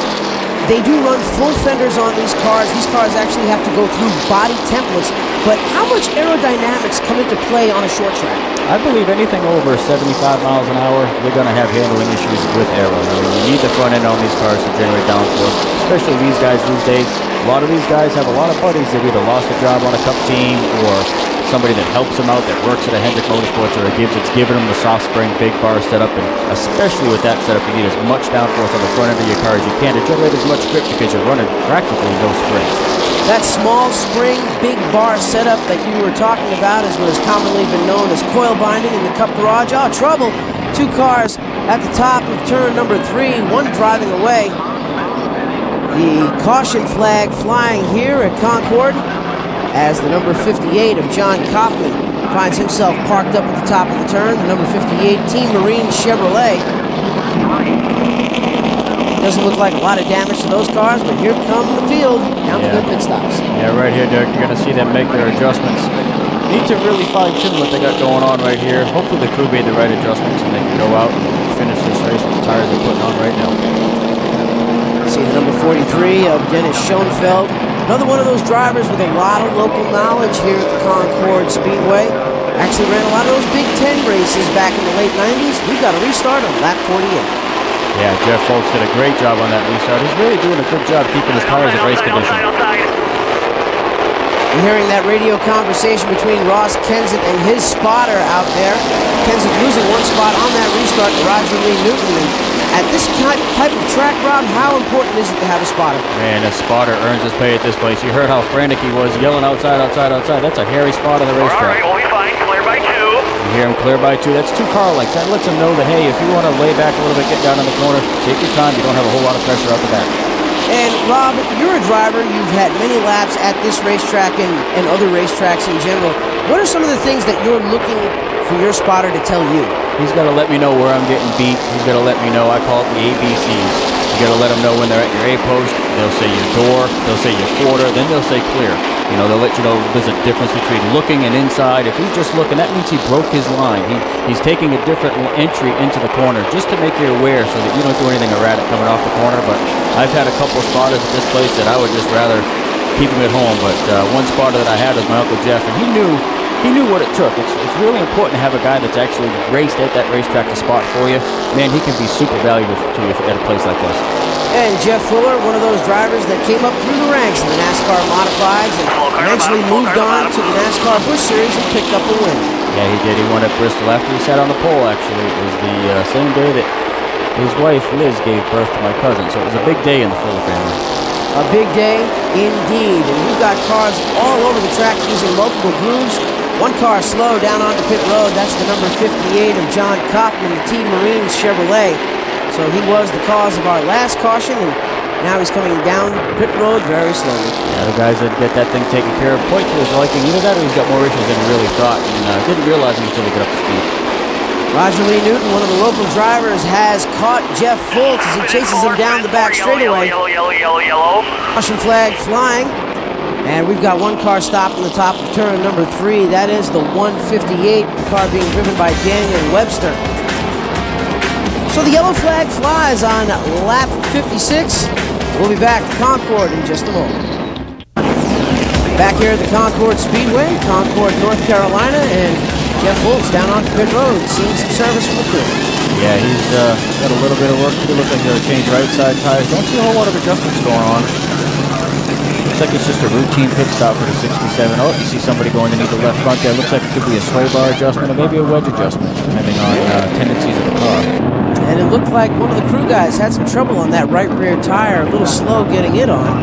Yeah, they're spending a lot of time on that left front. Don't know what the issue is there, and he's on pit road quite a bit. He was the first one on pit road, and he will not be the first one off. See the number 15 of Colt James, another local driver, lighting him up and taking on off. He's going to rejoin the field. Here's Ryan Blaney. He's had a tough run since the beginning of this race. Yeah, he's definitely didn't have the night that he wanted to here at Concord, but like we said before, he's logging in some laps, getting some valuable experience with this full field here today. Jeff Fultz being stopped on pit road, and hopefully in a little while we'll find out what the issue was under the hood of that race car. Yeah, you gotta see that big fender opening down to the right front. Doesn't look like everything's exactly the way Jeff wants it. We'll see what happens when they go green. Coming to the restart at lap number 57, Jimmy Weller Jr. and the number 23 leads the way. He's going to be challenged by Mark Reedy. Mark Reedy in the MAL Entertainment number 12 is going to take the lead going down the backstretch. Another one of those drivers, like we said, has that local knowledge and has raced in the Big Ten series. Yeah, he was smart enough to jump back in the throttle there on coming off of turn 2, and he just let that car drift up right in front of the 43 car to let him take the lead there on that restart. Speaking of local drivers, first, second, and third are all local drivers. Dennis Schoenfeld in that second spot. Bobby Meismer Jr. in that white number 14. Works during the day at Stuart Haas Racing, and then on the weekends he goes racing here at Concord in the Pro Late Model Division. Yeah, it's a big advantage. I've worked at a lot of these big cup teams, and you can take a little bit of that stuff. You can go to lunch with an engineer. You can talk to the crew chief. You can learn about tires. You can learn about springs. You can have the shock guy do your shocks. A lot of these big cup teams have a lot of hardcore racers in their garage area that just love working on these Saturday night cars. Dennis Schoenfeld is your new leader. He gets past the number 12 of Mark Reedy, and he starts to pull away. Bobby Meismer Jr. in that third position. Looks like he's being held up by Reedy. Yeah, we've got Jeff Fultz here. He's not quite up to speed. Don't know what the problem is there, but definitely not the same race car we saw at the beginning of this race. Tough break for Jeff Fultz. Definitely one of the strongest competitors in late model racing. Won this race last year. It was a very emotional victory lane for Jeff Fultz. He lost his son in a tragic auto accident just a few days before this event and went out there and won the event and dedicated the whole night to him. Yeah, that just shows what kind of competitor you're dealing with Jeff Fultz. When it comes down to the racetrack, he is strictly business. He does what he has to do to get the job done, and he stays really focused when he's here at the racetrack. This is his bread and butter, and he does a great job at it. Mark Reedy losing positions fast. We've seen him lose 2 spots in the last lap to Michael Pila and Ross Kensick. Here's your 2 leaders as they hit turn number 3. Dennis Schoenfeld and Bobby Meismer Jr. continuing to run 1-2. Yeah, you see Bobby behind him there. He's looking for that line where he knows, there he goes, he's going to go underneath the 43 car here on turn 2. Just can't keep the throttle down through the dogleg. That dogleg is a tough place to pass for. Good side-by-side battle as they come off of turn number 3. They're fender to fender down the front straightaway going into the corner. Oh, a little bit of contact right there. Meismer's going to loop the car around. Caution flag flies again. Yeah, that was a little bit too much contact right there. These guys can lean on each other a little bit, but that was just pushing the issue just a little bit too far.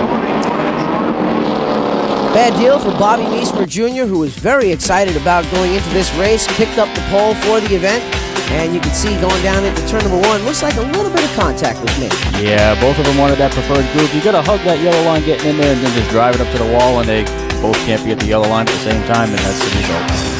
Good thing for Meismer, he didn't make any contact with anyone. The car stays straight.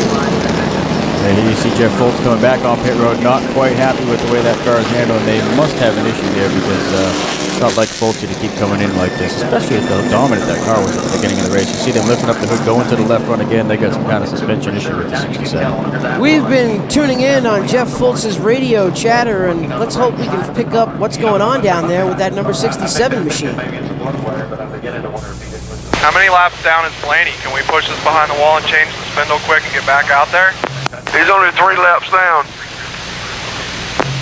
Try to do it. Let's change the spindle. And that strategy that they were talking about was actually for the Southern Six-Pack Championship. The CRA runs 6 races in the Southeast that they call their Southern Six-Pack. We still got about 50 laps, so just remember, if we fix it and he breaks, we're still in front of him.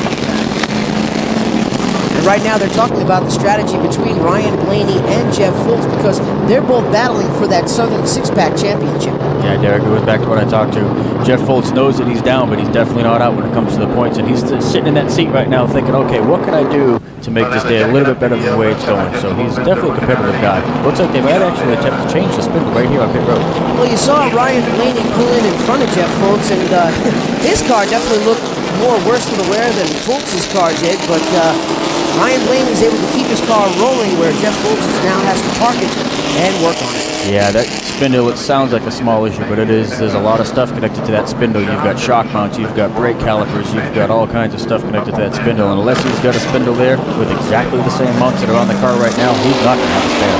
Going to take a little time, and he's going to lose laps on pit road. Lap number 64 restart finds Dennis Schoenfeld taking off to a good advantage on the restart.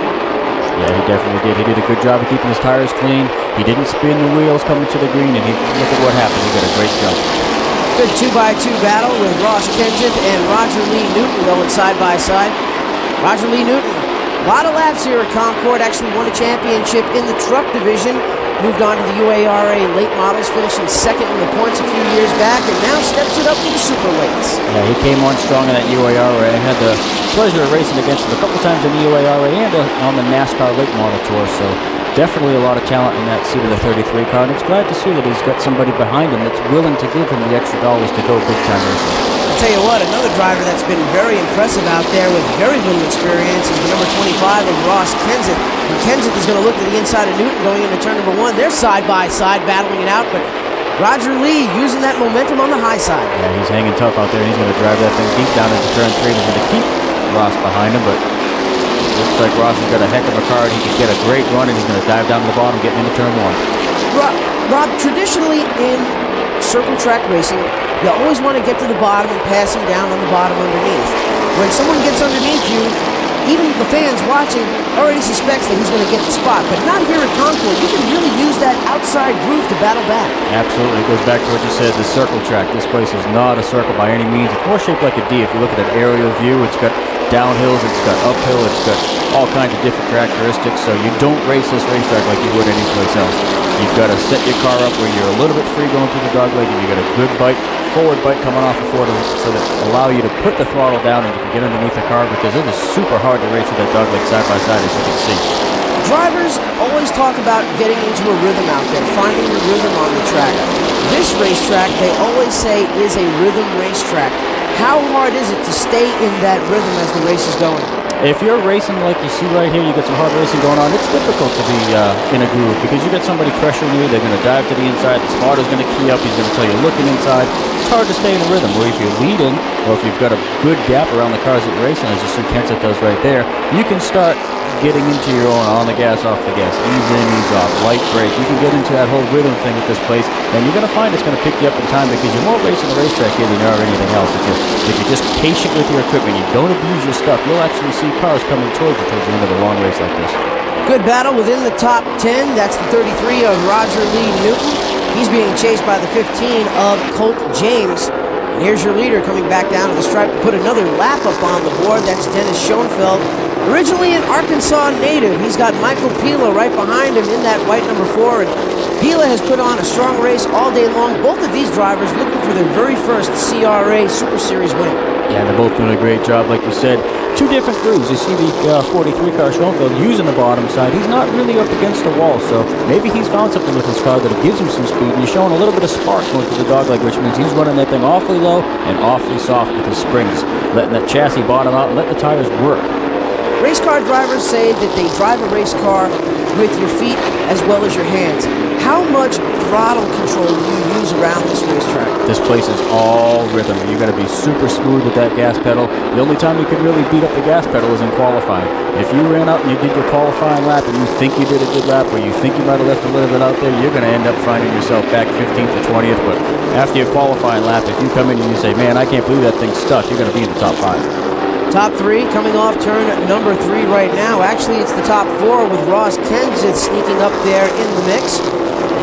Schoenfeld continuing to lead the way. They're single file going through that dog leg on the backstretch. Yeah, these guys really aren't pushing any issue right now. It's not that time, and they're smart enough to know that it's not that time.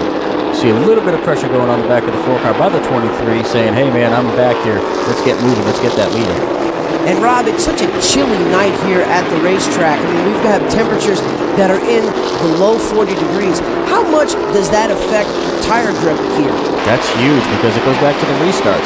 These tires don't take a whole lot of time to cool down. They're a smaller tire than what we saw in the modified. So when caution comes out, you better start working those tires. And those spotters need to key up and say, hey man, keep the heat in those tires. If you don't keep the heat in those tires, they're going to cool down really fast in these cold conditions. And you're going to get a lot of tire spin on the restart, and you're bound to lose some spots.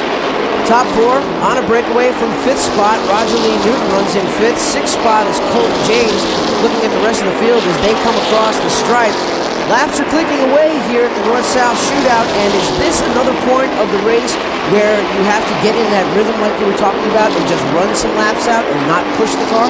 Yeah, right about now I'd be studying the guy in front of me, studying the guy behind me, seeing where I can pick up, where I can fall off, where I can rest my tires, if you will, in a little spot of the racetrack to save up for the last part of the laps. A lot of these guys in the front row, you can see they're kind of peaking low, they're peaking high, they're wanting to see what the competition looks like in different grooves, so they're prepared for what their car is going to give them later in the race. You just saw that white and black number 10 of Ryan Blaney. Car with a lot of battle damage out there, but he's hanging tough and trying to stay in this race and pick up as many spots as he can because he's battling Jeff Fultz for that CRA Southern Six-Pack Championship. Yeah, those are so valuable points right up from the Cup Series all the way down to these Saturday night races. You can't buy points, boy. And anything you can do to get them, you better be on your butt and do them. Little contact, fender rubbing off the corner between Ross Kenseth and the number 23 of Jimmy Weller. 40 laps left to run in this race. And, you know, we talked about a lot of the young drivers out there. Who do you like? Who has impressed you so far in this race? I'm really surprised, to be honest. This is the first time I've watched that Ross Kenseth. I heard a lot about him. You see his name on the internet a lot. You hear a lot about him. Like I said, we got the Draco Springs under there. You got Pathfinder chassis. You got the big last name. So you kind of think, hey, these guys are just blowing him up. But I'm telling you right now, this kid's the real deal, and he's proven it time. And aside from having that well-known last name, you do have to perform behind the wheel. It still takes a driver to sit down in the seat, push the pedal, turn the wheel, and get to victory lane. Absolutely, Derek. You can't buy talent. Like I said before, you can have the famous last name. Everybody can throw all kinds of money at you, but you've got to perform in that seat. There's a lot of guys that have a lot of money that can't perform like this, and Ross is proven to be worthy of the last name. You know, you've got to talk about his dad. I mean, smooth as silk. He's Mr. Consistent. It looks like his son is right behind him. Well, you've got some big shoes to fill if you're going to win a NASCAR Sprint Cup Series championship. And Ross Kenseth's dad, Matt Kenseth, has done that already, as Kenseth is now taking his lumps and trying to work his way up the racing ladder. Yeah, he's doing a heck of a job here. This is the perfect place to start. If he keeps running off finishes like this, it'll be no time at all before a bigger name team like a Roush or a Gibbs or somebody will take note of what he's been able to do in a competitive series like this and really give the kid a break. Laps still continuing to click away. They're coming up on some of the slower back markers out there, and this is where it gets interesting. The drivers that are leading the event have to watch out for the back markers that are out there battling for their own positions. They come up on the black and white number 10 of Ryan Blaney. Blaney was involved in that early race incident where Brooks got upside down. He was able to put the car back together, and now he's just trying to run some laps to pick up as many valuable spots as he can. Yeah, he gave Lucas plenty of room there, and trust me, these guys remember that. They're going to know when they come up on somebody whether they're going to race him hard, if they're going to give him the line, if they're not going to give him the line. It goes a long way when you lead the race, when you catch somebody, you know you're not going to have to battle them when you get there. And it goes back to the spotters, man. They got a big job here. They got to tell them, hey, leader's 10 back, 5 back. He wants the outside. Here he comes. 4 more behind him. Lead lap car. They got to keep track of who's the lead lap car, who they're racing. It's busy at this place. Cars out there on the track right now under cold racing conditions. Very uncomfortable for the fans and the crews and anyone else that is at the racetrack, but actually a good day for the engines. Yeah, it actually is. This is a great horsepower day at a place like this. This is definitely a horsepower track. It's funny we talk about that because the weather's always really cold this weekend for some reason, and I always wonder if all the haulers coming back from the north, if they bring the draft of the cold air down here with them, because they all laugh at me when I tell them, oh, it's not like this all the time. Sure enough, next weekend it'll be 60 degrees in there. Yeah, we've had some people walking around the track complaining that we brought the cold with us, but that's going to happen on a November evening here in North Carolina. It may be cold outside, but the action on the track is heating up. Dennis Schoenfeld continuing to lead the way. Michael Pila, a strong run for him. Ross Kenseth in that 3rd spot. Jimmy Weller, Colt James, Bobby Meismer Jr. run 4th, 5th, and 6th right now. Real strong run for the number 15 of Colt James. Has turned in a consistent run all night. He hasn't really made big waves by running up front or leading, but he has been in the top 5, top 10 all race long. Absolutely. He knows that there's only one lap that really counts, and you can see the people that he's chasing are starting to get loose. The cars are starting to fade away, so maybe laying back a little bit is going to play right into his hands. Do you lose more handling on the race car when the tires go away or when the fuel burns off? It's actually a combination of both, Derek, because what happens with these soft springs, like we spoke of earlier, it leaves no weight in the back of the car. So what's going to happen is all the weight's going to go down on those front tires, and it's going to get pretty tight, and then the back end gets really light. So these soft springs, I've seen them go both ways. You know, they're good for short-term speed, they're good for tire wear, but late in the race, it'd be nice to have a 500-pound spring in that right front to lean on when you get down in the corners. Good battle right here off turn number 3. Colt James gets to the inside of Jimmy Weller Jr. He's going to make him slide back 1 position. There's Colt James right there, the black number 15. Bobby Meismer Jr. and the white 14. They slip on past Weller. Yeah, they're doing a great job. Nobody's really pushing the issue quite yet. I'm sure they're well aware of the laps down. Spotter's telling them, hey man, you got a little bit of time. Be patient. Don't push the issue. The main goal here is to see the checkered flag. And with all the rubber being laid down out there, a spotter can actually come over the radio and say, hey, if your car's not handling, try entering at this point of the track or try entering at a later point of the track. Oh, caution. One car turned around. That looks like the number 12 of Mark Reedy in the MAL Entertainment-sponsored Chevy. Run to caution here at Concord, and we'll be back. Welcome back to the 109 U Pruitt Used Auto Parts John Blue III Memorial North-South Shootout. Concord Speedway, Concord, North Carolina, and Rob, we've got a lot of guys on pit road. Yeah, we do. We got the 67 back. Definitely something wrong with that car. Mark Reedy was the cause of our last caution. He now rolls down pit road. Problems continuing for Jeff Fultz in that number 67 machine. Tough break for him. The crew is starting to push the car behind pit wall. Britt Pope is down there to catch up with him.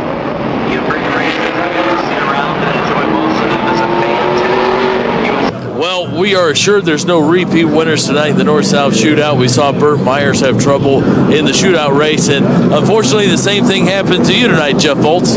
Yeah, I mean, we can't ask for a better car. You know, after last year, we come here and had a dominant car at the beginning of the race, take the lead.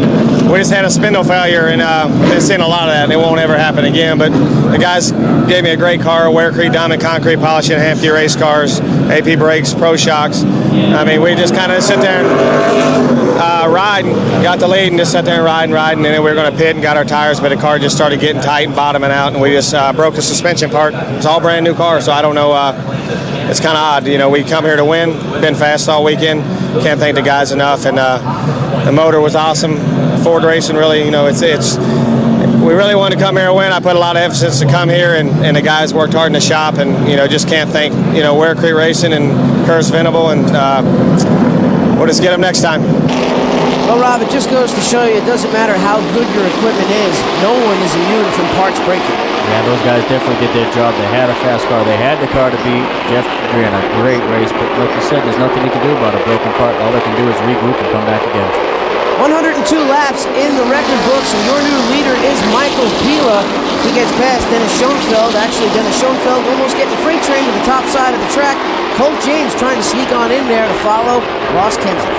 Yeah, you can see a lot of racing going on after this restart here. That caution really bunches these guys up. You really see what people got after the green flag flies. Jimmy Weller, the 23, going side by side with Bobby Meismer Jr. Oh, contact in the front straightaway. Weller into the inside wall. Caution once again. And Weller, some major damage to the front end. Now Meismer Jr. with some major damage as well. The red flag flies. That's a hard hit right there. Let's see if we can find out what happened. Looks like the 23 just got a little bit squirrely. Got up inside, into the left rear of that other car right there, and had nowhere else to go but to the wall. Didn't see the other camera angle of it. Bobby Meismer headlong into the turn 1 wall. The hard impact, and Meismer crawling slowly out of that race car. Tough break for the local driver who was hoping for such a good run. Runs the Pro Late Model Division here at the Concord Speedway, and moving very slowly out of that car. And Well, he's got a little bit of a limp. He's going to be sore. Yeah, he probably had his foot mashed on the brake pedal right before he hit and ended up spraining his ankle or doing something goofy down there. But, man, I tell you what, there's no such thing as a soft hit here at Concord. When you hit here, you definitely know it. Hearing over the radio that Bobby Meismer Jr. may have broken one of his toes in that impact. Yeah, I wouldn't doubt it. That was definitely a hard lift. Here's the number 23 of Jimmy Weller on pit road. He was the other driver involved in that caution. The front end of the car completely ripped up. Nothing left of the fenders or the nose. A lot of guys say when they look like that, they look like a modified. Yeah, they do. You can see all the tires there, but the problem is the tires are never as big as a modified. Get a radio chatter from Ross Kenseth. Spotters letting him know. Clear, clear, clear. That means move around the racetrack. Find the groove that you like. Always a good word to hear over the radio is clear. That lets you know you're free and clear of any guys behind you or next to you. And right now, Ross Kenseth putting on a clinic out there. He's got Michael Peeler right behind him. And, contact out there. Scott Hansford's in the back of Roger Lee Newton. Newton into the wall, driver's side first. Yeah, it wasn't a very violent hit, but definitely looks like it'll end his night. You get to lead the race. You get to start it. A hit bad enough to bend some equipment on that number 33. Here's the replay of it. It looks like that Roger Lee Newton and Preston Peltier just rubbed each other the wrong way. Yeah, synchronized spinning right there. The two of them lost grip at the same time and nowhere else to go. Guys behind him did a pretty good job of making that as small of an incident as possible. Tough break for Scott Hance, too. He was in the throttle, but, of course, when something like that happens to you, the car in front of you backs up to the headlight in a hurry. Yeah, definitely. You see the front end damage here. That's definitely going to affect the handling of the car. But this late in the race, he's probably just going to do what he can to patch it up and get back out there and join the field. There's Roger Newton rolling into the track. Roger Newton, Concrete, the sponsor on that car. Lap 105 restart finds Ross Kenseth with a huge jump on the start. Yeah, he's got somebody on his radio smart enough to tell him, hey man, keep the heat in those tires. And somebody needs to get on the radio that 23 and tell him the same. Dennis Schoenfeld looks like he's getting loose as the tires start to wear away. And, one car getting turned around. That's the 143 of Cody Humphreys. Other cars trying to make it. One car upside down. That's the number 10 of Ryan Blaney. Yeah, that was a bad deal there, man. That car went in there almost full song and didn't see the car because of the smoke, I'm guessing. Another deal with a spotter should have chimed in and said, hey man, slow down, we got a wreck up here. He went in there almost wide open. We're going to see it again here. You watch what's going to happen. I'm going to guess the smoke just blinded Ryan and just didn't know where to go. He went to the high side, not knowing that there was another car just sitting there. Well, the 143 loops it around. It looked like he tried to do a complete 360, but didn't work out that way. No, it didn't. You can see that smoke, and up from our angle, it looks a little bit clearer, but you could see Ryan heading in there, and he didn't slow down a whole lot and just ran right into the back of that 23, causing his car to flip on its roof. Bad deal for Ryan Blaney. He finds himself upside down and on his roof, and now he climbs out of the car. He's okay. Good to see that the race car did its job. Yeah, definitely. It'd be one thing to see the entry on today's diary for Ryan. He's had a rough day here at Concord Speedway in his first visit, but glad to see he's okay. Jimmy Weller Jr. also over there to talk to him, to check on Ryan, to see if he's okay, but look at some of the damage on this race car. Yeah, you can see that. See the purple there on the chassis. It's actually showing you how soft these guys are running, and they mark that to see if it's getting hit. And you can see right here, all that smoke is kind of blinding him. He just drives right into the back of that 23 car. Blaney's right front hits Weller in the left rear. That puts him up in the air and upside down. Hard ride for Ryan Blaney tonight, involving two major incidents out there on the track. And now, this car is one hurting unit. Yeah, it is. You can see the suspension damage. You can see you can actually see that purple right front spring and how soft they're running. You can't help with the handling issues at this place. Preston Peltier, one of the guys that's parked down on pit road. We're under caution here at Concord for the North-South Shootout. Coverage of the 8th Annual 109U Bullet North-South Shootout brought to you in part by Racing Electronics. Your number one source for professional race communications is Racing Electronics. By 109U Bullet, offering racers high performance and high value. 109 racing engines and machining. And by Webster Radiator. If you want the radiator that will outcool any other, you want a Webster. Welcome back to the conclusion of the North-South Shootout. Restart at lap 106, and Kenseth gets a good jump on the restart. Yeah, you've been seeing that all night. He's been smart with those tires. So the 12 car up against the outside wall. Mark Reedy slow against the top part of the track. The green still out. Ross Kenseth, Michael Pila, Colt James, Grant Davidson. That is first through fourth as they run. Yeah, Colt's doing a great job too. He's searching. You can see him. He's really putting pressure on that 4 car, trying to find out where his weak spot is so that he can take advantage of it. Maybe take over that number 2 position. Kenseth spotter on the radio to him, telling him where he needs to be on the track. Michael Pila runs in that second position. That white and black late model. Clear by 1. Yeah, again, Derek, you can hear him. He's saying clear by 1, which lets him know, hey, you can start picking it up, but 1 car length is not enough if you're going to hang on to that lead. And Michael Pila trying to look back underneath, and you can hear the spotter telling him he's looking inside, trying to get past Kenseth. Clear by 1. Gonna be 15 to go at the line. 15. 15 to go at the line. Kenseth's spotter letting him know. And how important is it to know that those laps are running out? Or does a driver feel more stressed that he has to perform as you get to the closing stages of the race? No, it's always nice to know, Derek, how much time you have to put up with this, to be honest with you, because he's under a lot of pressure. It's good to know if you've got in a 16-second lap here, if you've got 10 of them to go, if you've got 5 of them to go. And I mean, the further into the race, depending on how far back your competition is, depends on how hard you're going to push the car. Turn 4. Caution flag flies on lap 111 here at Concord Speedway. That's the number 5M of Jared Marks. He has the car pointed in the wrong direction at the top of turn number 3. They're not going to go. Get the fuel jug out. Get the fuel jug out. Talking about fuel over the radio, and Kenseth Yells out. Kenseth is slowing and wiggling that car. He's out of fuel, Rob. Yeah, he is. It definitely looks that way. All these extra caution laps, they didn't calculate for these in the fuel mileage. There's still 14 laps left. Let's just get into pit road here. Yep, 10 4. There's debris in the back straightaway they got to pick up yet, so got time here. They're pushing him. He's going to be coming down the pits here. Listening to Ross Kenseth's spotter talking about the issues that they're dealing with right now. CRA officials are out there picking up debris on the track, but what a heartbreaker for that young man. They're getting 2. Just trying to keep starting it as soon as we start getting some in here. Yeah, they're going to pack that thing with fuel. They're going to have to prime that thing. Ross inside, he's going to have to keep that starter pump and keep that fuel pressure flowing, get the fire back in those cylinders and come off the pit road. Luckily, cautions don't count, so he shouldn't be too affected by this. And we're not traditionally seeing a crew member going over the wall with a can of ether, spraying it in the cowl either, are we? No, you probably won't see that here. I mean, these guys, they got those cowls in there. It might help it, but ether with a hot motor is not a good mixture.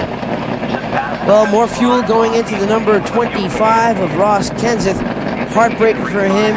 What an incredible performance for that young driver all race long. A lot of people said keep your eye on this man when he comes to this racetrack. Yeah, that was definitely not what they needed to do, but 14 laps here with only 7 or 8 cars on the lead lap.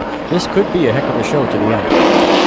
Ross Kenseth definitely not out of it because attrition has taken its toll. 12 cars are left. They started with 28. We've got the restart on lap number 11, and Michael Pila pulls into the lead. Yeah, he does. He's going to throttle up and slide right in front of Colt James and take away that preferred groove getting down into turn 3. Colt James is second. Dennis Schoenfeld in third. Davidson runs in that 4th position in that number 00. Yeah, they're going to try to work it out here. That top 5 is starting to get a little bit dicey. They know that their laps are winding down, and the time is running out. Time's running out. 125 laps is the scheduled distance. They ran 125 green flag laps, which means the caution laps did not count. Yeah, and that's actually what bit Ross Kenseth because they didn't have that figured in there. And who would have known they would have ran so many caution laps, but they did run a bunch of them, and it did end up costing them his fuel mileage. It was a tough going for this race today. A couple of red flags, a couple of caution flags to slow the race pace down, and we have lost some cars out there, so we now have 12 cars left out on the track. When Ross Kenseth rejoined the field, he rejoined the field in 12th. He's got only a handful of laps to go. We're going to keep an eye on his progression. Yeah, we are. It looks like we still might see a good race here at the end of this race. We've got 2 cars going pretty much nose to tail. I mean, with as much attrition as this kart race has seen, it's nice to see that these guys still have a group of cars that can race together. 10 laps to go, and the driver of that number 25 is up on the wheel, trying to pick up as many spots as he can before the checkered flag falls. He's already made it past Davidson, and now he's got Schoenfeld in his sights. Yeah, that driver, that 25 car, is definitely working his share tonight, and he's all the way back up to 4th, actually, with about 6 laps to go. Well, the previous 100 and something laps didn't count. Now it's just a handful of laps, dash to the finish, get up on the wheel and go, and that's exactly what Ross Kenseth has to do. He's got to run down Dennis Schoenfeld and the other drivers in front of him. Yeah, and this is the worst place to have to make up track position because it is hard to gain on somebody that's in that fast groove. Because like we said, there's two grooves. There's a race groove, there's a speed groove. Right now, everybody's in that speed groove and using up every little bit of equipment they got left. Well, with each and every lap that clicks away, you can see Kenseth closing the interval between himself and Schoenfeld. Schoenfeld dragging the car, sparks flying out from under the bottom of it, getting into the corners. And Rob, they like to get the car low on the track, but is that too low? Well, you don't want to bottom out. And the problem is when they practice during the day, they can't see those red sparks. Still outside there. See a nice pass there. Yellow front straightaway. One car turn here on the front straightaway. That's the number 143 of Cody Humphreys again. Tough break for Humphreys. That's the second time he loops it around in this race, but you heard the conversation between Kenseth and his spotter out there telling his driver what he has to do. Yeah, he did a good job of watching his driver and the other cars and letting them know, hey man, back it down, there's a wreck here on the straightaway. Handful of laps to go, and now Colt James goes to the outside of the 4 of Michael Pila. He's got a good run to the top line of the track. Michael Pila falls into the second spot. Ross Kenseth third. Fourth is the 43 of Schoenfeld with 5 more laps to go. Yeah, you hear that spotter? He's starting to get up on his button, and that Colt James, he's got his game face on. He's going to be hard to pass here. That car's got some speed left in it for these last couple laps. That restart was exactly what Colt James needed. The car came alive where Michael Pila faltered. And now Michael Pila is in the crosshairs of the 25 of Kenseth. Yeah, he's going to have his hands full here in a little bit. If he just stays focused and hits his marks, his spotter needs to be on the radio right now. Hey man, breathe, hit your marks, you're clear by 1. Not a whole lot of pressure out the back, but if he can do that, he'll hang on to that second spot. If not, Ross is going to take advantage of him.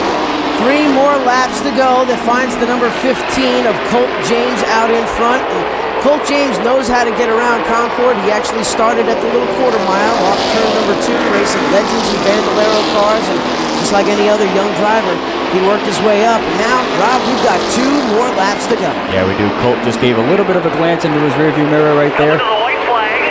Saw that he had a little bit of breathing room. You hear Ross spotter saying, hey, white flag, that means push the button. And there he did. And he pushed on the bumper of the number 4 of Michael Pila. 1 more lap to go around the racetrack. Ross Kenseth makes his way up into the second spot, but he's not gonna have enough time. Colt James is cruising into turn number 3 and 4 with a couple of car lengths between himself and second place. Colt James picks up the win here in the CRA Super Series. He wins the super late model portion of the North-South Shootout. Yeah, you can hear the frustration on Ross's radio. He drove a heck of a race in second place. Hats off to him. They had a great car tonight. They know they were the car to beat, so that's something to pack into in the offseason also. You did an awesome job all night long. You can hear Ross Kenseth's spotter telling him you did a good job all race long, but like the old saying goes, the fastest car doesn't always win the race. No, you can see as he's getting out of the car right there. He's kind of dejected, but when he gets home and he thinks about it, he'll realize what he actually accomplished tonight. Kenseth may be a little bit frustrated, but let's go down to Victory Lane and Britt Pope. Being on this track a few times in the past had to help because you guys had very limited practice the past 2 days because of the weather. Yeah, I wasn't too disappointed to see the rainouts, because this ain't just a normal racetrack that you just show up to and you're just fast. It takes time to learn, and luckily we've been here about 5-6 times, and I definitely wasn't too disappointed when I saw the rain. Hey, well, congrats. Go enjoy it, Colt. Thank you. I appreciate it. And Ross, I guess this race tonight's one that you'll always look back on what could have been, right? Yeah, we had a good car. We avoided a lot of wrecks early when we had those guys on the front stretch in lap 2 and a lot of red flags. And 14 to go, we ran out of gas, so all those caution laps, and they don't count them here. So we go to Gresham next week. Hopefully we can get one there. Well, a big congratulations to Colt James. He picks up the win. Ross Kenseth, Michael Pila, Dennis Schoenfeld, Grant Davidson round out your top 5. 6th through 10th, David Johnson, Kevin Love, Mark Reedy, Terry Horak, and Preston Pelletier.